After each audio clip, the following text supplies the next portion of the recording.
Assalamualaikum warahmatullahi wabarakatuh. Kami dari kelompok 10 mata kuliah Kesehatan dan Gizi Anak Usia Dini akan mempresentasikan bahan makanan dan kelompok pangan sumber zat gizi. Di sini saya Halwa Quratul Ain sebagai moderator sekaligus pemateri pertama.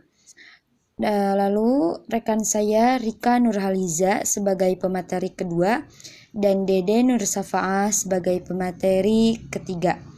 Langsung saja ke pemateri. Pengertian zat gizi. Definisi zat gizi adalah zat kimia yang dapat digunakan oleh organisme untuk mempertahankan kegiatan metabolisme tubuhnya. Kegiatan metabolisme pada manusia dan hewan lainnya termasuk penyediaan energi, pertumbuhan, pembaruan jaringan, dan reproduksi. Beberapa bahan kimia yang berperan sebagai zat gizi adalah karbohidrat, protein, asam lemak, vitamin, dan mineral. Bahan kimia seperti serat makanan dan metabolit sekunder tanaman merupakan bagian dari makanan, tetapi tidak diklasifikasikan sebagai zat gizi. Zat gizi adalah senyawa dari makanan yang digunakan tubuh untuk fungsi fisiologis normal. Definisi yang luas ini mencakup senyawa yang digunakan langsung untuk produksi energi yang membantu dalam metabolisme atau koenzim, untuk membangun struktur tubuh atau untuk membantu dalam sel tertentu.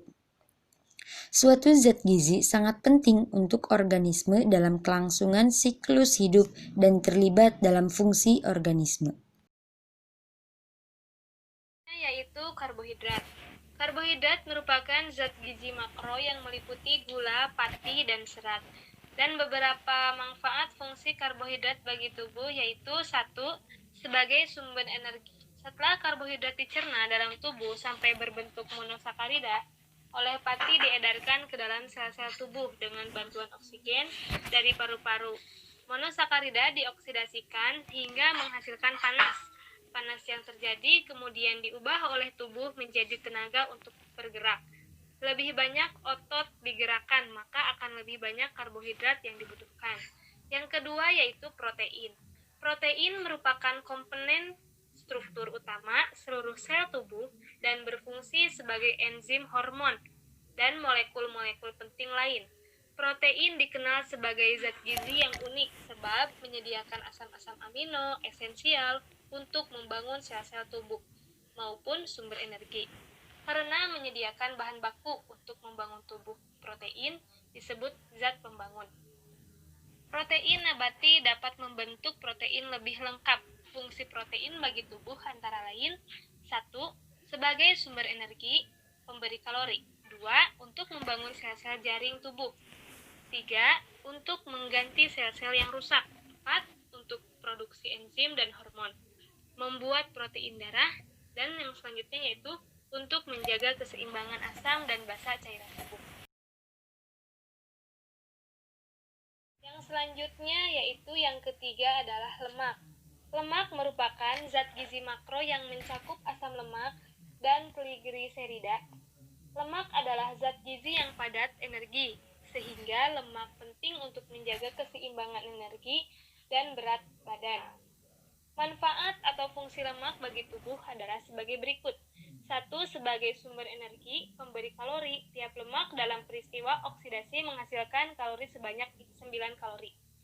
Yang kedua yaitu melarutkan vitamin A, D, E, dan K. Yang ketiga, memberikan asam-asam lemak esensial. Yang keempat, melindungi organ-organ tubuh yang vital. Yang kelima, yang terakhir yaitu memberikan garis-garis tubuh atau kerangka tubuh. Poin selanjutnya yaitu vitamin. Vitamin adalah senyawa organik yang tersusun dari karbon, hidrogen, oksigen, dan terkadang nitrogen atau elemen lain yang dibutuhkan dalam jumlah kecil agar metabolisme pertumbuhan dan perkembangan berjalan normal. Jenis nutrien ini merupakan zat-zat organik yang dalam kecil ditemukan pada berbagai macam makanan. Vitamin tidak dapat digunakan untuk menghasilkan energi. Vitamin dapat dipilah menjadi dua kelompok, yaitu kelompok yang larutan dalam lemak dan kelompok larutan dalam air. Vitamin yang larut dalam lemak terdiri dari vitamin A, D, E, dan K. Sedangkan vitamin larut dalam air terdiri dari vitamin B kompleks yang dibedakan menjadi 8 jenis vitamin, yaitu B1 atau tiamin, B2, vitamin B2 atau riboflavin, vitamin B3 atau niacin, vitamin B5 atau pantothenic acid, vitamin B6 piridolasin, vitamin B7 biotin, vitamin B9 folat, vitamin B12 kobalamin. Poin yang terakhir yaitu mineral. Mineral merupakan komponen anorganik yang terdapat dalam tubuh manusia. Sumber yang paling baik mineral adalah makanan hewani, kecuali magnesium dan lebih banyak terdapat dalam makanan nabati. Hewan memperoleh mineral dari tumbuh-tumbuhan dan menumpukan dari jaringan tubuhnya.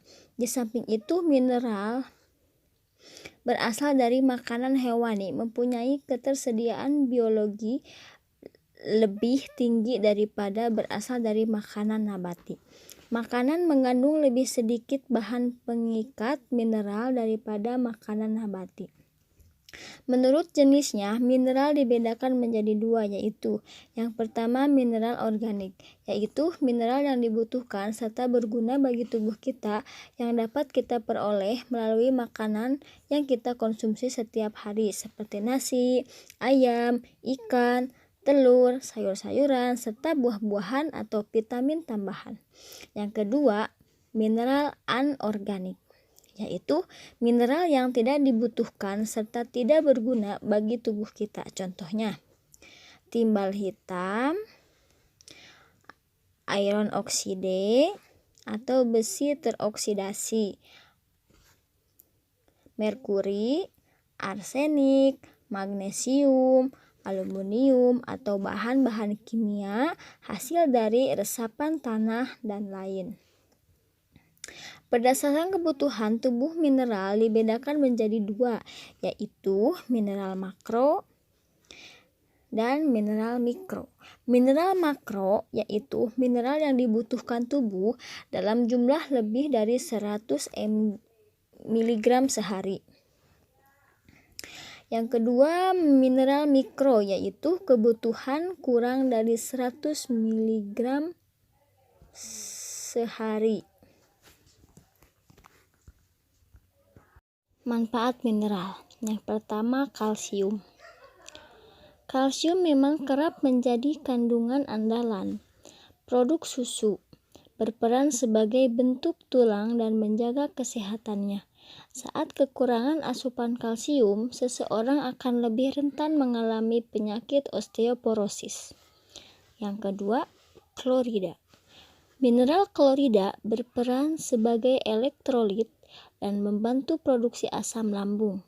Saat tubuh kekurangan asupan klorida, risiko gangguan pertumbuhan, pusing, merasa lemah, hingga kram jadi lebih rentan terjadi.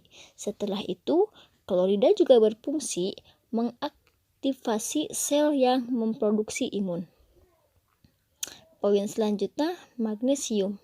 Kekurangan mineral yang satu ini dapat meningkatkan risiko penyakit jantung koroner, diabetes tipe 2, hingga gangguan fungsi otot dan syaraf. Pasalnya, magnesium berperan sebagai zat pembentuk darah merah yang mengikat oksigen dan hemoglobin. Mineral juga berperan sebagai faktor enzim, fungsi otot dan saraf. Kesimpulannya yaitu zat gizi adalah zat kimia yang dapat digunakan oleh organisme untuk mempertahankan kegiatan metabolisme tubuhnya. Kegiatan metabolisme pada manusia dan hewan lainnya termasuk penyediaan energi, pertumbuhan, pembaruan jaringan, dan reproduksi. Berdasarkan uraian di atas, maka gizi merupakan suatu zat yang terdapat dalam makanan yang mengandung karbohidrat, lemak, protein, vitamin, dan mineral yang penting bagi manusia untuk pertumbuhan dan perkembangan manusia, memelihara proses tubuh, dan sebagai penyedia energi untuk melakukan aktivitas sehari-hari.